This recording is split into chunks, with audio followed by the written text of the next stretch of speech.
Welcome, everybody, to the NFL Show on the Grueling Truth Sports Network. The NFL Show, as always, is brought to you by PathofPurity.direct. Make sure you go to PathofPurity.direct to get right now a special 2 months for the price of one. It's the best CBD out there. It's organic. It's been tested more than any CBD out there. And once you take it, it's just a little pill. Sam, we can demonstrate on air just that little pill. You put it under your tongue, let it dissolve. It gets into your system immediately, or damn near immediately, quicker than anything else will. And then over 12 hours, it will time release in your system so you don't have to take more than one pill during the day. I'm your host, Mike Goodpaster, and I want to welcome in my co-host, Sam Teets. How you doing, Sam? I'm doing great, Mike. How about you? All right, and today it seems like Deshaun Watson may be a hot topic.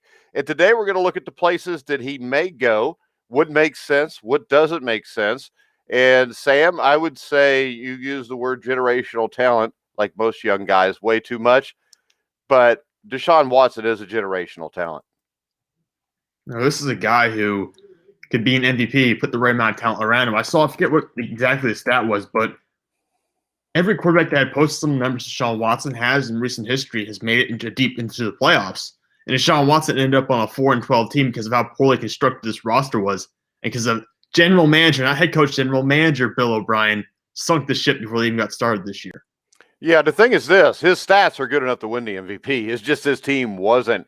And let's start off with, I've got 10 teams here that I think that it would make sense that would have a shot. I'm going to start off with the Denver Broncos. They're a blue blood franchise that just snagged one of the most sought-after general manager candidates of the last 10 years, George Patton, who was a great general in World War II also.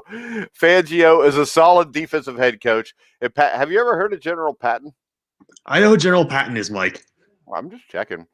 But Fangio is a solid defensive head coach. Pat Shurmur can be a draw for certain quarterbacks. Like we mentioned, the divisional drawbacks are obvious because you have to deal with the Kansas City Chiefs. I think John Elway, outside of quarterbacks, is a really good recruiter. Denver has good young pass-catching talent, developing talent up front on the offensive line. They also have a top 10 pick and 4 picks in the top 105 used as tender for a trade conversation. Do the Denver Broncos have a shot here?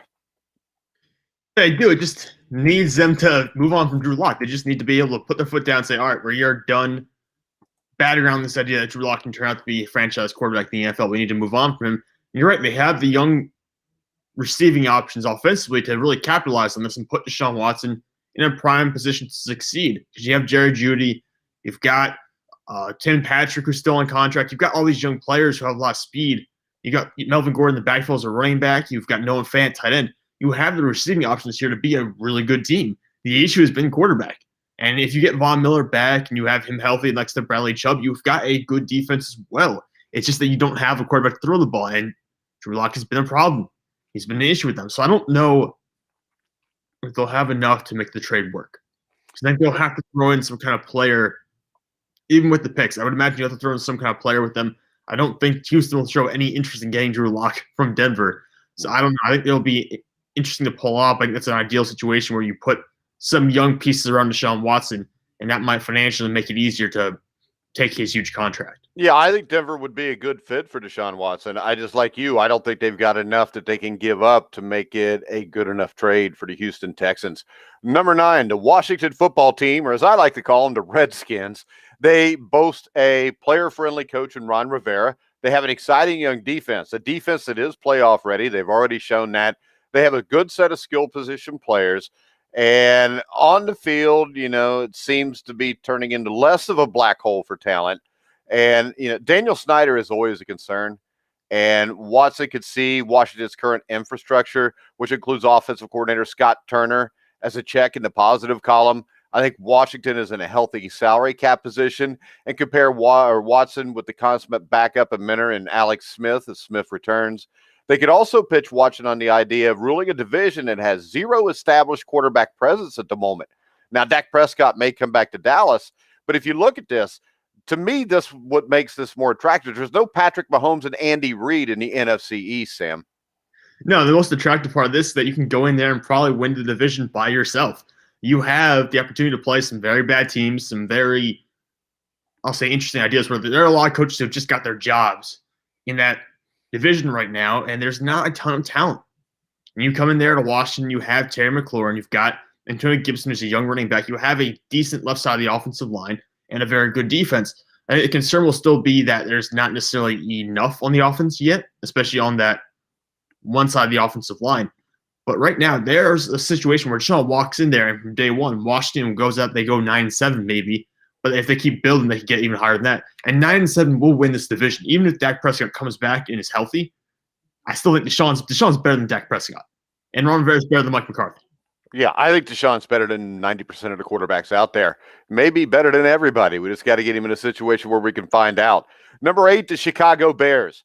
Now, the mystique has kind of rubbed off on Matt Nagy in Chicago.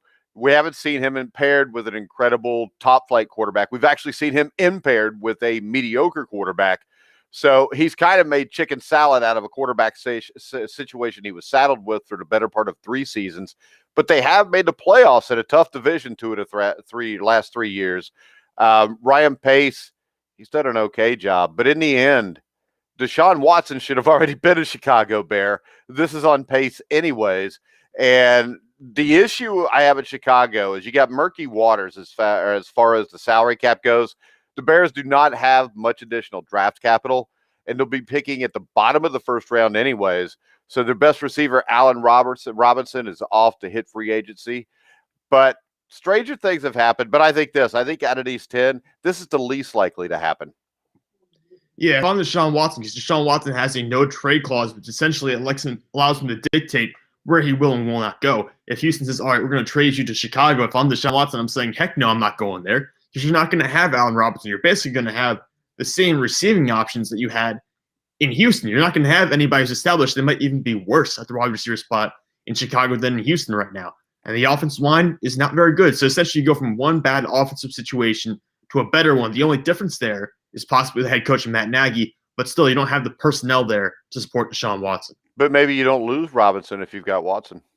That would be you see, that's something you need to know now. If you get Deshaun Watson right now, I think you can keep Allen Robinson. You can convince him to stay because playing with Deshaun Watson, you're not going to get that Allen Robinson when you hit the open market. A lot of teams that have cap space don't have quarterbacks. So you're not going to get the opportunity to play with a guy like Deshaun Watson. I think that's the biggest drawback for Allen Robinson that might get him back, but you need to know soon if you're Chicago, if you're going to be able to get Deshaun Watson. All right, number 7 is an interesting to me, and it's just because I've heard the way this coach has talked about Deshaun Watson. The Las Vegas Raiders. John Gruden absolutely loves Deshaun Watson. Gruden loves veteran quarterbacks. Gruden has flirted with just about every potential option that isn't Derek Carr, even though Carr continues to play well. And now while Vegas has now blown through Khalil Mack, Amari Cooper, the team does have some movable pieces on the roster. It will reset a bit this offseason as it does, the bulk of the work here to try to get to the level of the Kansas City Chiefs. Gruden is a great recruiter. And when I look at this, the one thing if I'm the Houston Texans is I could get Derek Carr to be my quarterback. Exactly. If you see, this is a deal that would work because you could have a solid quarterback. Derek Carr, I think we said in the past for a couple of seasons, we can put him in a place like Houston and you'll still have some success and you'll still have a franchise quarterback. The money here is interesting because the Raiders are projected to be about $10 million over the salary cap. But if you were to cut or trade Derek Carr, you save about $20 million. You can get rid of Tyrell Williams at wide receiver, save $11 million. Get rid of Marcus Mariota, your backup QB, which you won't need if you get Deshaun Watson. You save another $11 million. So there's a lot of money you can take off the books right there that opens up money to possibly sign free agents and bolster this roster even more if you add Deshaun Watson. So you don't necessarily need the draft picks this year even anyways because you open up enough cap space, you can sign free agents. You don't have to go through the draft. So I think this is actually a spot that makes a lot of sense. As crazy as it sounds, this is one that would be very interesting. There are a lot of moving pieces here, but I would like to see this happen. All right, at number 6, I've got the New England Patriots. I think this is interesting, but I think it would be difficult to see both Bill Belichick and Jack Easterby untangle their webs enough to make this work. But with that being said, the Patriots are one of the most revered organizations in all of sports.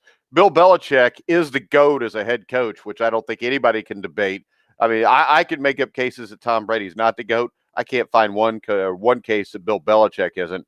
And I think that the Patriots organization can make life good for a face of the franchise starter. They also have a ton of cap space. They have a highest draft pick going into 2021, which is unusual for Belichick. And, if this could be worked out, I think this would be great for Watson. I think it would be great for the Patriots, but I don't think it's going to happen. It's hard because the Patriots make some splash moves every now and then, but it feels like it only happens once every 10 years in a sense. They don't go out and make these moves very often. Usually they're trading guys away, not bringing them in. So I don't expect this to happen, but they have $58 million in cap space. They have, like you said, a higher first-round pick than what they're used to having. And they have contracts on this roster like Dante Hightower, Stephon Gilmore, older players. And the contracts are actually movable. And you'll save money if you take those contracts off of your roster. So I think there's an opportunity here for New England to actually be big players in free agency. And probably not in the draft, because honestly, they haven't drafted that well recently anyways. But if you trade away those draft picks, which you haven't used well, for free agents possibly, and for open cap space and Deshaun Watson, suddenly a restructured Patriots team, I would take that over the Buffalo Bills and Josh Allen and Sean McDermott, even though they've been great this year. All right, number 5, I got the New Orleans Saints. I think this was kind of high off the probability meter, but when you look at the talent that's in New Orleans, if you're Deshaun Watson and you want to win a Super Bowl, you go to New Orleans, they're the best team in the NFC immediately. And I think the questions you have is the Saints do have some cap navigation to take care of, but their defense is star-studded. They have skill positions off the chart. The offensive line's good. They've only got, 3 draft picks in 2021. I think that makes it hard to do. And, Jamin, you don't really have a quarterback that you can trade with it either. Well, yeah, how about this? They are $112 million over the projected salary cap. And to put that in perspective, I spent about 2 hours figuring out how you get under the salary cap with that amount of money. You would have to trade or cut about 11 or 12 different players. Most of them are starters, or at least played significant snaps this past year. So if you're the Saints, this team that you're going to put on the field in 2021 is going to be a shell of the version you had in 2020. So this roster right now, like I said, one of the best on paper in the NFL. We even agreed going into the season, it was the best on paper. It will not look nearly like that coming into next year. You're going to be missing a bunch of key role players and several starters. But what about this? Would you throw like Alvin Kamara and Michael Thomas at him? See, if you throw him, I could see throwing Michael Thomas at him. I could see that. And there's an argument to be made with running backs that running backs depreciate incredibly quickly. Just look at Ezekiel Elliott this past year. I mean, it happens. And some guys hit the injury wall. So you don't know if like guys like Saquon Barkley or Christian McCaffrey will ever recover from the injuries they suffered. And you can point to previous examples like Le'Veon Bell and Todd Gurley and David Johnson. So you have plenty of examples of running backs just hitting a wall and never fully recovering. So someone like Alvin Kamara, I could see you moving a running back, although I think Michael Thomas has less value in the offense than Kamara. Well, see, my point is this, though. If you were to take 2 or 3 guys that really hit that salary cap, you can solve some of that problem right there. And Deshaun Watson only counts $10 million against the salary cap next year. Yeah, it'll give you more issues to deal with in 2022, but I think the Saints would take that. If they can get See, I think it gives you less issues. I could find another running back and another wide receiver that are good. They may not be that good, but where am I going to find another Drew Brees? Where am I going to find another Deshaun Watson? They don't grow on trees. I mean, there's probably 6 or 7 elite quarterbacks in the NFL. It's hard to find. If you have the opportunity to get one, I think this. I think if I have an NFL team and I don't have one of those 4 or 5 guys that I wouldn't trade in or that I have at quarterback that I think are my franchise quarterbacks and I can win a Super Bowl with it, if I'm the other 25, 26 teams, I'll give you whatever you want for Deshaun Watson. Well, yeah, I think Deshaun Watson gets the value of a quarterback in the NFL is so high. He's worth Alvin Kamara and Michael Thomas and probably a first-round pick on top of all that. All right, next up, number 4. What about the Pittsburgh Steelers? I think if culture's something you want, I mean, Mike Tomlin, I think, is a player's coach. Big Ben's in question. What the Steelers do have is a ton of unique young skill position players. None of them are running backs, unfortunately for them. And when you look at it, I find it hard to believe that the Pittsburgh Steelers aren't pushing hard for this. But on the other hand, I know how the organization is run. They're kind of run like the Bengals are, only with a lot more scouts. So they make better decisions when they pick players. I can't see Pittsburgh ever doing a deal like this. No, I was stunned when Pittsburgh traded a first-round pick to get Minkah Fitzpatrick was last year. That was a shocking move, especially considering the state of the team at the time. So I don't think making a move for Deshaun Watson would just be mind-boggling. It would go against everything the organization has done in the past 20 years, essentially. You don't make those big player moves very often. And we just had one happen, 2 years ago at this point? So I doubt it's going to happen again. But you do have to say, if you bring Deshaun Watson in, this team, the Super Bowl window, which we thought is basically gone at this point because they don't have a quarterback right now, unless you count Dwayne Haskins as an NFL quarterback, which I don't. But the Super Bowl window for them is basically gone. You bring in Deshaun Watson, suddenly you extend that in there 4 or 5 years. All right, the Miami Dolphins. I mean, this one I think is interesting. The Dolphins swear that they want Tua. Tua's never going to be Deshaun Watson. No matter what you think of Tua, he's not going to be that good under any circumstances. To me, Tua's a guy that may be an above-average starter someday, but that's it. You got a lot of draft capital this year. Miami has 6 draft picks in the top 114. Plus, they can send Tua to Houston. Shame for Tua. That would just be putting him in the same hell that Deshaun Watson was in. But I think this is possible because the way it sounds, the New York Jets and the Miami Dolphins are at the top of Deshaun Watson's list. I just don't know if Miami, because doesn't Miami kind of have to admit that they missed on Tua if they're going to trade him? Oh, yeah, they have to. They would admit they missed on Tua to some degree. You can also say, though, that if Deshaun Watson's a top 3, top 4 quarterback in the NFL, most of the time when you draft a guy, you're going to miss on him then. Because very few guys come out and are Deshaun Watson. Yeah, but most guys don't want to admit they miss. And if you draft a quarterback at number 5, you expect him to be a top 5 guy in the league a couple years later. But here's the thing. If you hold out and keep saying you didn't miss, you end up facing what Chicago did with Mitchell Trubisky, where you've clearly missed. And now you've basically wasted the prime years of a very good defense that's now deteriorating. And you, as a coach and a general manager, are probably going to get clocked out next year. So if you're Miami, you got to think, well, if we really think we missed on this one, we have to cut our losses immediately as quickly as possible, reset, apologize, say we messed up, own it. And if we bring Deshaun Watson in, guess what? We're a 12 or 13 win team next year, and everyone's going to forget about this Tua Tagovailoa stuff. All right, this is my number 1 spot for him to go. I don't know if it would ever work. I don't know if they got enough to get him, but that's the San Francisco 49ers. I don't think there's any bigger draw for quarterbacks who want to win than Kyle Shanahan himself. He's really good with quarterbacks, and that system is responsible for head coaches and coordinators across the NFL. And since Watson has a no-trade clause, he can kind of steer the direction of any trade talks. The drawbacks, of course, are that the 49ers simply don't have the draft capital to match some of the other teams on this list. San Francisco has its first-round picks in 21 and 22, but there aren't many additional throw-ins. The Niners are missing a third-round pick in 2021 because of the Trent Williams trade, I think it was. Correct me if I'm wrong. But Jimmy Garoppolo is an interesting piece where you can actually give Houston a starting quarterback.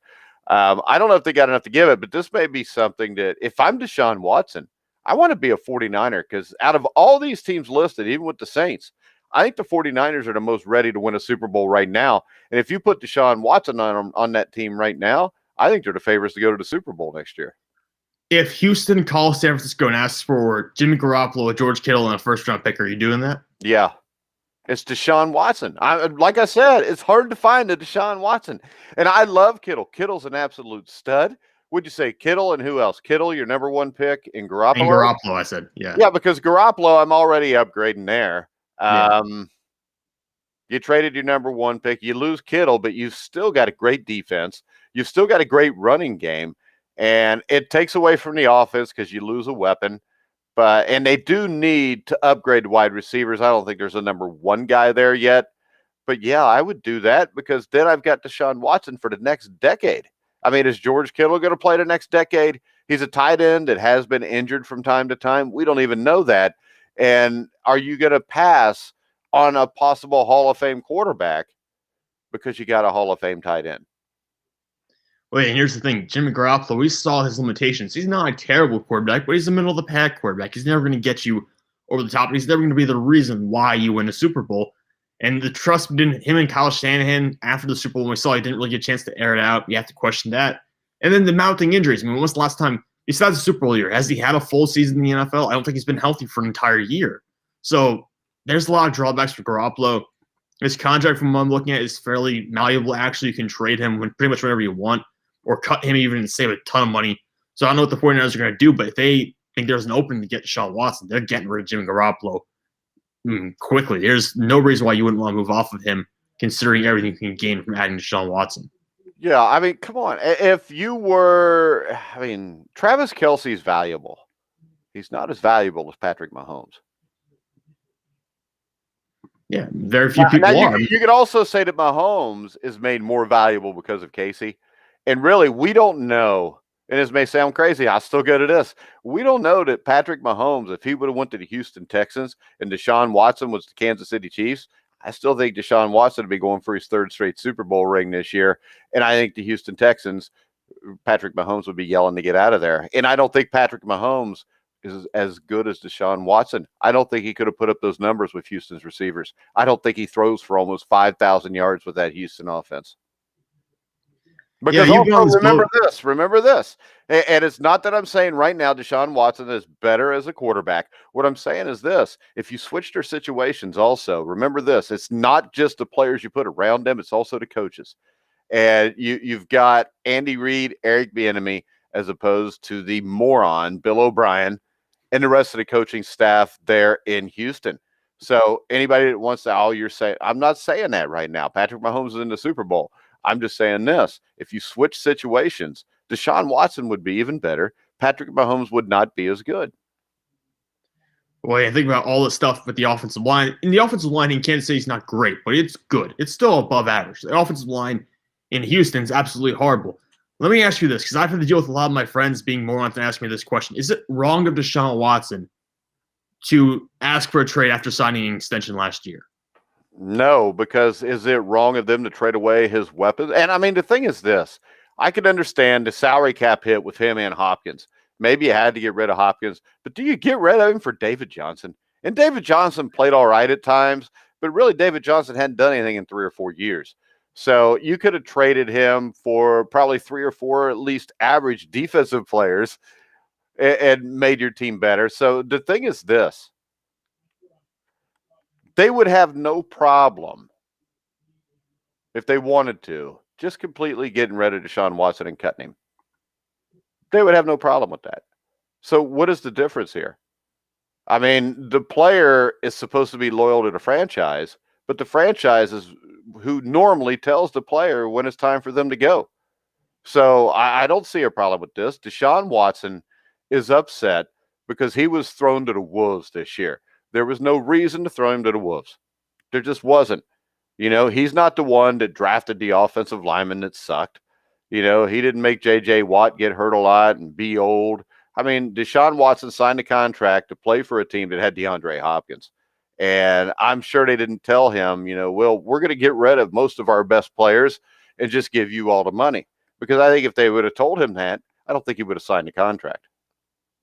No, I agree. I mean, it would be ridiculous to sign a deal where you know you're going to end up with basically one good offensive lineman, 4 guys who are basically rotating around the offensive line. You never had the protection you need. David Johnson, by the way, with the David Johnson deal, what was crazy about that was they took on all of David Johnson's salary, knowing that he was, at the time, washed up. I mean, he hadn't had a good year since, what was it, 2016? Yeah, even if he wasn't washed up, he was going to be average at best, probably. Oh, yeah. Even if he came back and was fully healthy, he'd still be – he would not be what he was in 2016, and they knew that. And then you have DeAndre Hopkins go to Arizona with an inferior quarterback in Kyler Murray, and he still has a great year. He's still a top 3 receiver in the NFL. Meanwhile, I got Deshaun Watson trying to work out with Brandon Cooks, and Will Fuller is getting suspended for PEDs, and that's what he's got to work with. I mean, that's the – I don't know how you do it to a franchise quarterback. Well, how about this? What if you're the Cardinals? Do you trade Kyler Murray and a bunch of draft picks to get Deshaun Watson? See, that's the interesting one, because at that point, I mean, you talked about it. If you made a mistake with picking your quarterback, I don't know if they think they made a mistake or not. I think the smart – we can sit here and say, yes, I would do it. How about this? It's a mistake if you draft a guy number 1 and he's not one of the 5 or 6 guys. And it's a mistake. Put it like this. If you're drafted number 1 and you never win or get to a Super Bowl, you were a bust pick.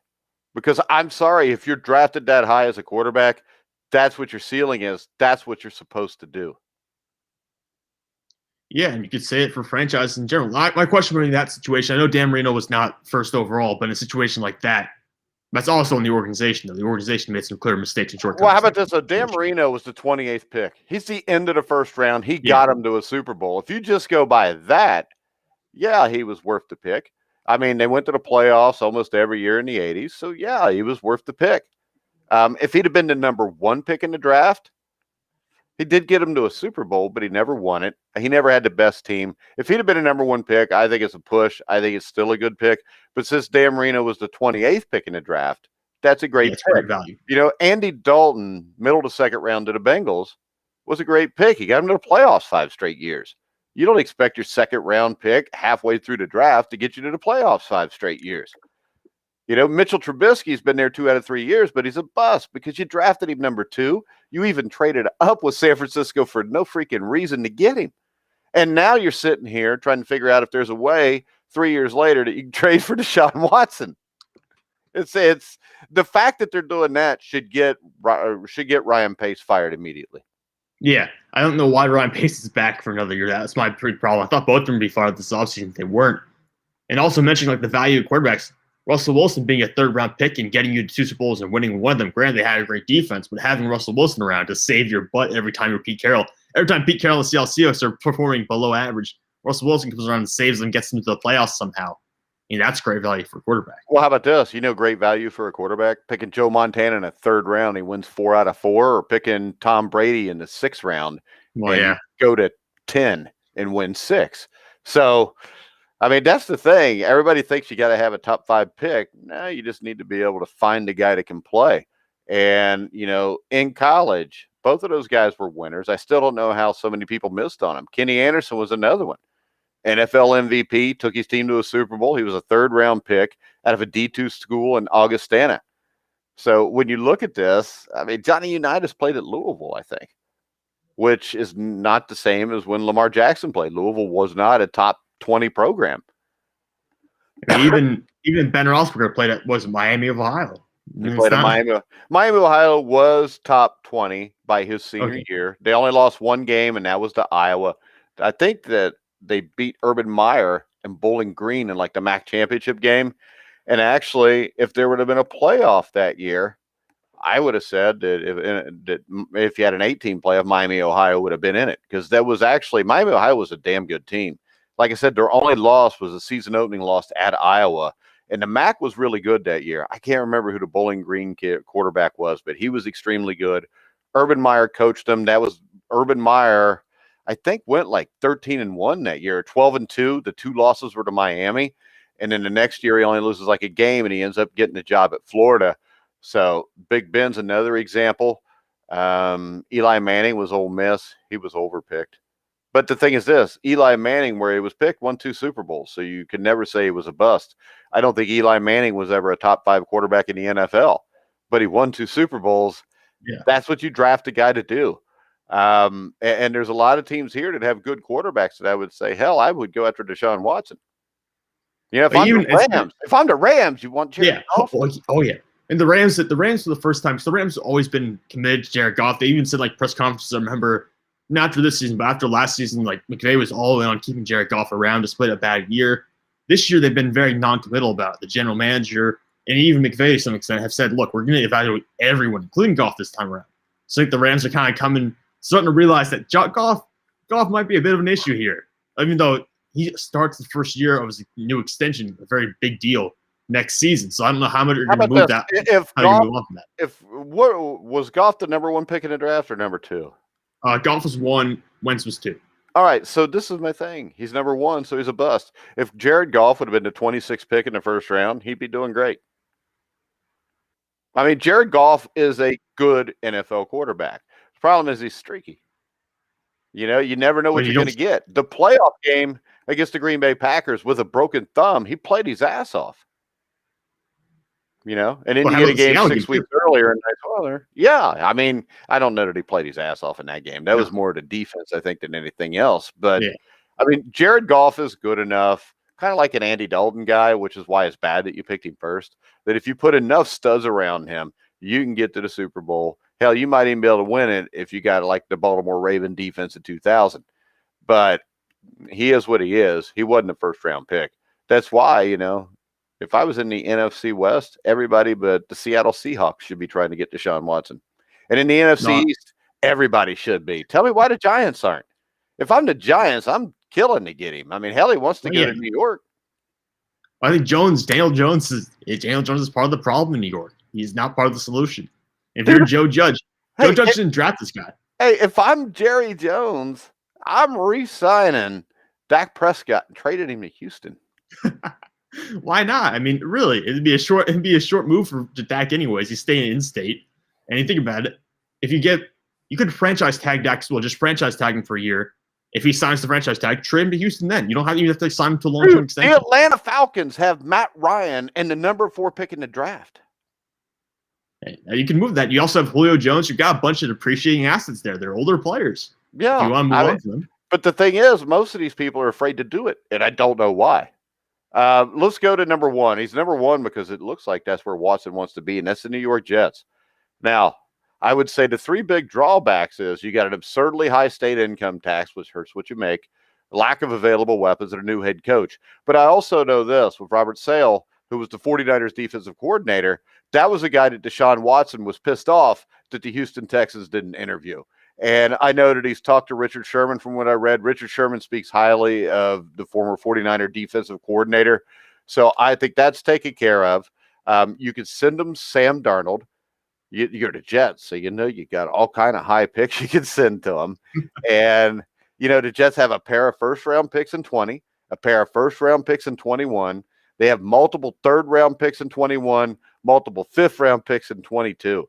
So there isn't a team better poised to make a run here.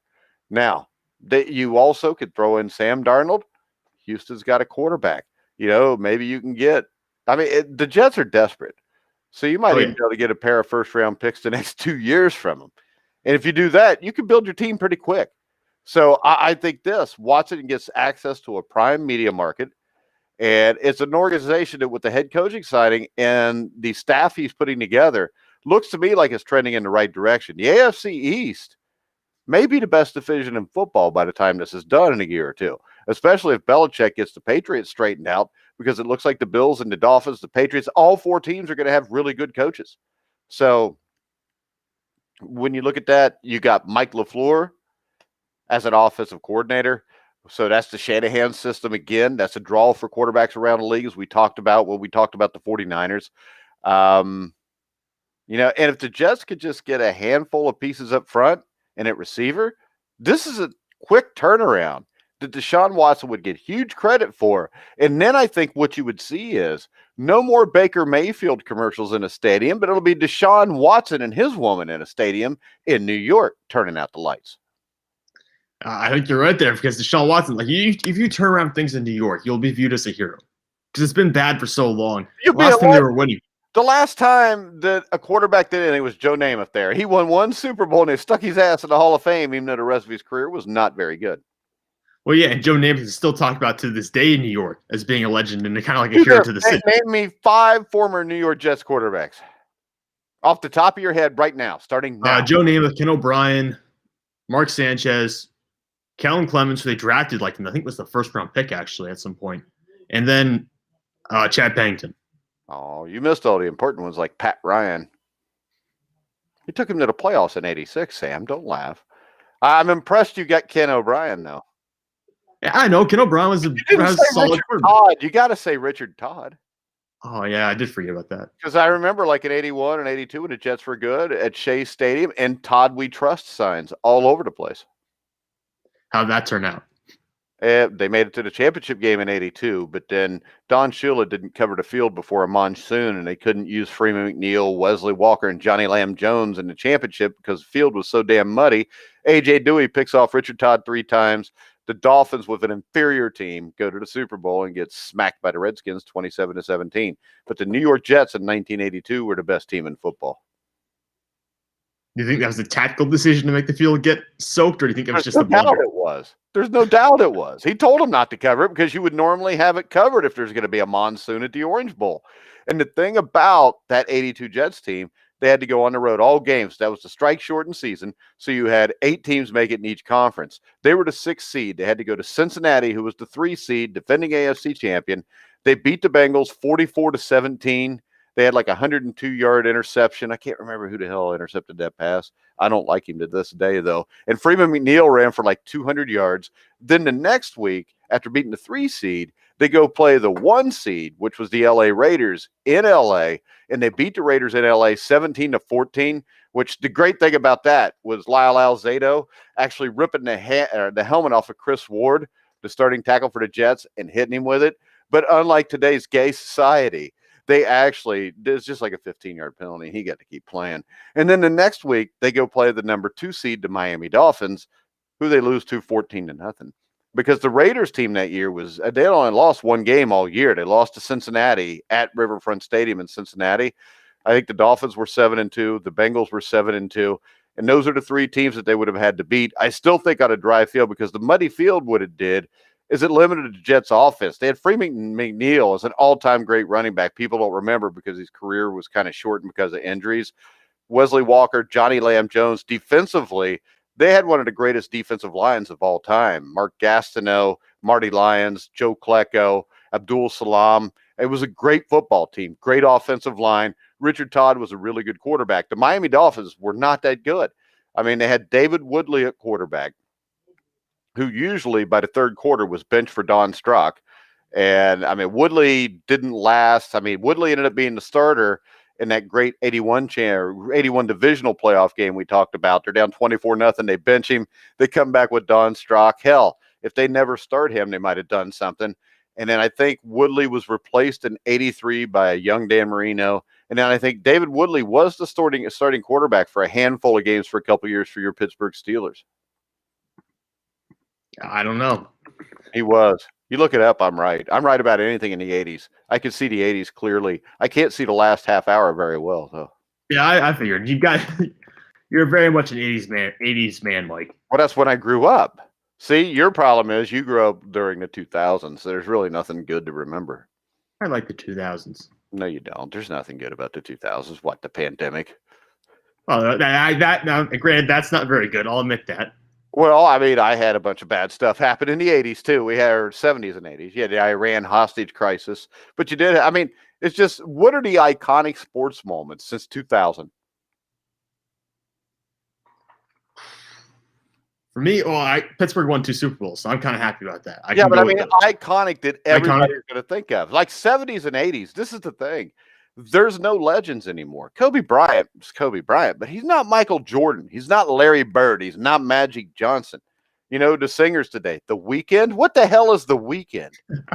I'd never even heard of this dude until they said he's going to perform at halftime in the Super Bowl. And then they play this god-awful commercial, like every commercial break. That's true. Yeah, the commercial is going. Yeah. And it's a stupid commercial with the little fat dude dancing in the little box and everything, and then seeing the guy and, hey, that's The Weeknd. I never knew who The Weeknd was. I thought The Weeknd was what you did if you worked 5 days. I didn't think it was a musical act.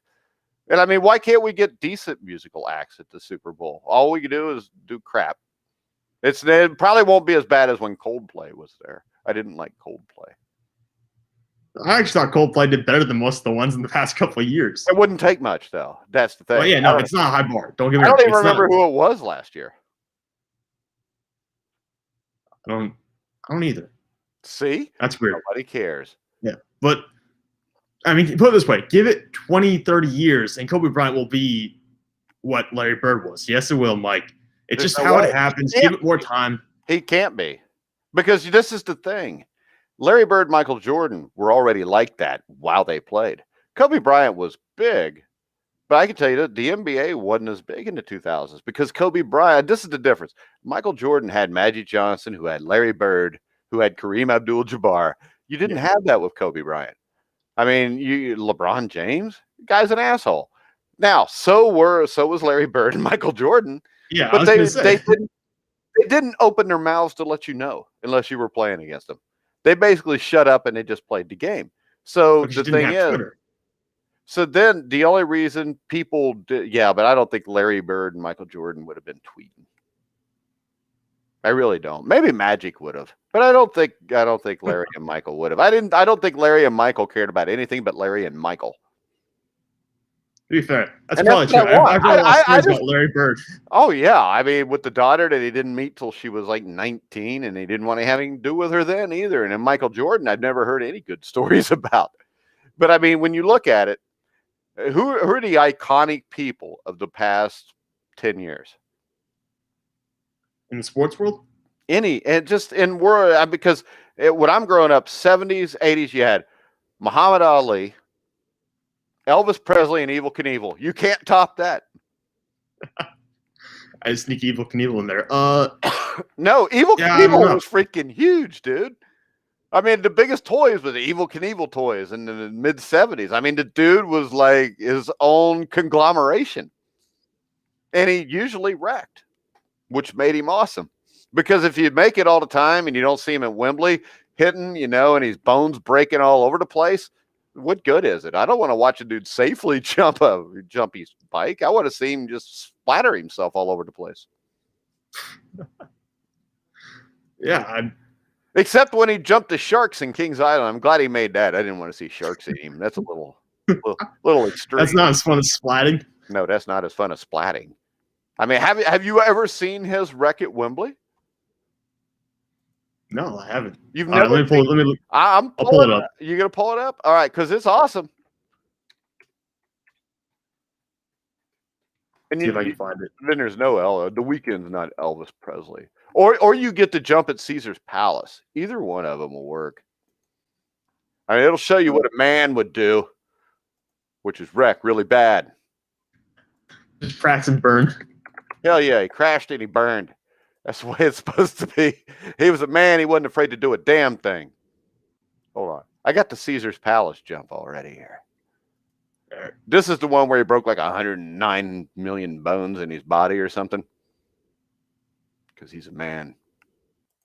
Not like that stuff today. Here we go. His just so you know, his son made this jump like 30 years later on Fox TV. Well, watch this. This is good stuff right here. You don't see a guy do this. You don't see somebody willingly almost die every couple months on Wide World of Sports. Look at this. And that's in slow motion. Look how his body goes limp. That's a man right there. That's a dead man right there. It should be, but he's not. That's what made him awesome, because all this stuff would have killed everybody else. No big deal for Evil. You just stick him in the hospital for 10 months, he'll walk back out, and he'll try another jump. See? That's a man right there. You don't have men like that anymore. Now you got the Weeknd. The hell is the Weeknd? You couldn't find the Wembley jump? Because that's the best one. Yeah, here, let me see if I can pull it up. Because he should have died like 3 times at the Wembley jump. Yeah, let me see if I can figure it out. 1 second. Who's a goof? Are they talking about me or you? I think they're talking about probably one of the athletes, maybe. I know. Who were we? I don't even remember who we were talking about 3 minutes ago. I don't know.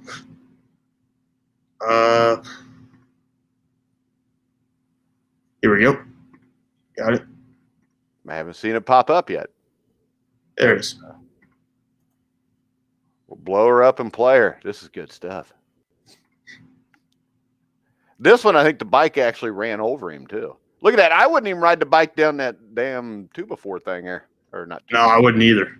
That looks scary. Here he goes. And he did this on a Harley. So this is not a bike that is set to jump like 30 buses. Then he comes up a little short, and then you get the big bounce. And there he goes. See, that's good stuff. He wouldn't even let go until he absolutely had to. Now watch, the bike will run back over him.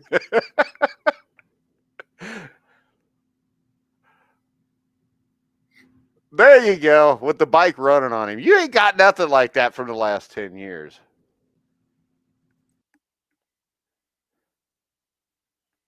See? I rest my case, Sam. I mean, there's no Elvis.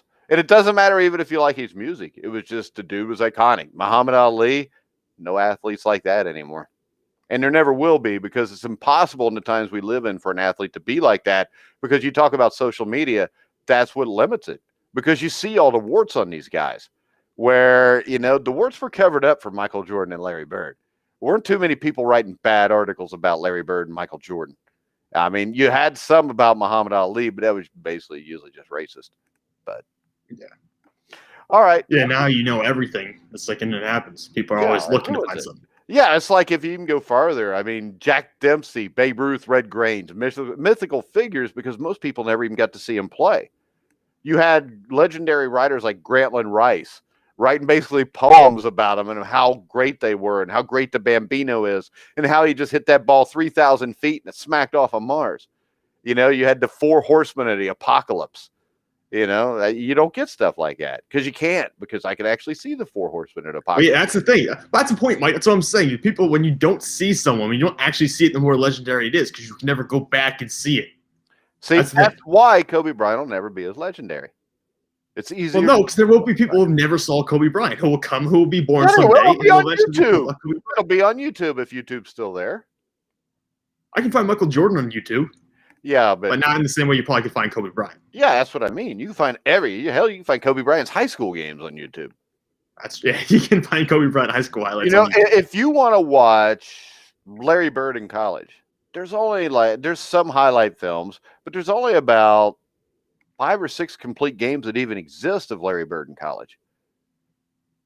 I mean, Michael Jordan, they may all exist because he played for North Carolina, but you get Larry Bird, there's only 4 or 5 games. Magic Johnson, 5 or 6 games. That's it.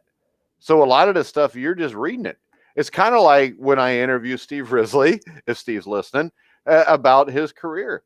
And we talk about 1977 when the small school from Aurora, Indiana, beat his huge school.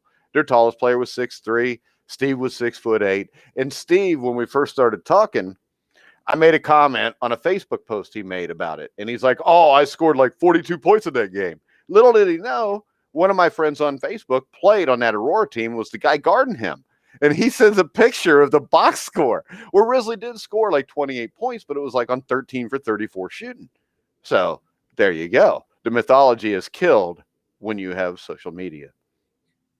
And you have actual evidence to... Yeah, and the thing is, I don't blame Steve because he's probably told the story so much. It went from like 30 points all the way up to 42 by the time he's done telling it 30 years later. And then all of a sudden you get a guy that was there that knew exactly what you did that busted you on it.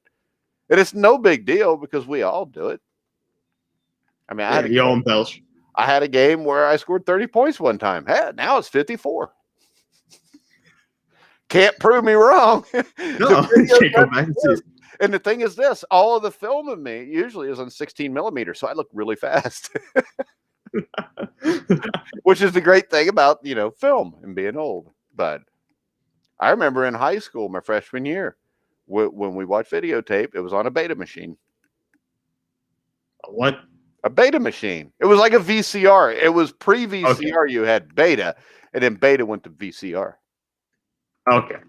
All right. I'm looking this up right now so you can see this. What, a beta machine? Oh, okay. I know what these are. I've seen this before. I've got a beta machine still.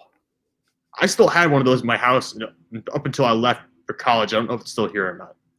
Your parents probably sold it on eBay and made like $400. You didn't even know. Yeah, I mean, honestly, you keep stuff long enough, it's worth money. Yeah. What are we going to talk about tomorrow? I have no idea. I had an idea earlier, but since I'm like 52 years old, I don't remember what the forgot about it already. But it was a really good idea. All right. Well, tell me if you remember it. So we still have to get through next week somehow before the Super Bowl. We'll get through next week without no problem. We just talk about the game all week like everybody else does. We'll have some special guests. The same topics every single day and rerun it over. No, I got some special guests. Trust me. Okay. All right. I know I always say that and then I don't because then I forget who they were going to be. So I got to send those messages out today so we can get them. But I'm expecting Leon Searcy from Super Bowl 30. Pittsburgh Steelers will be on. Working on Chuck Foreman.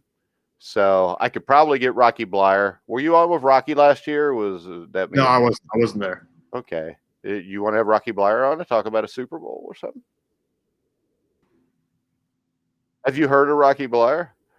I know who Rocky Blyer is, Mike. Okay, I'm not a complete idiot.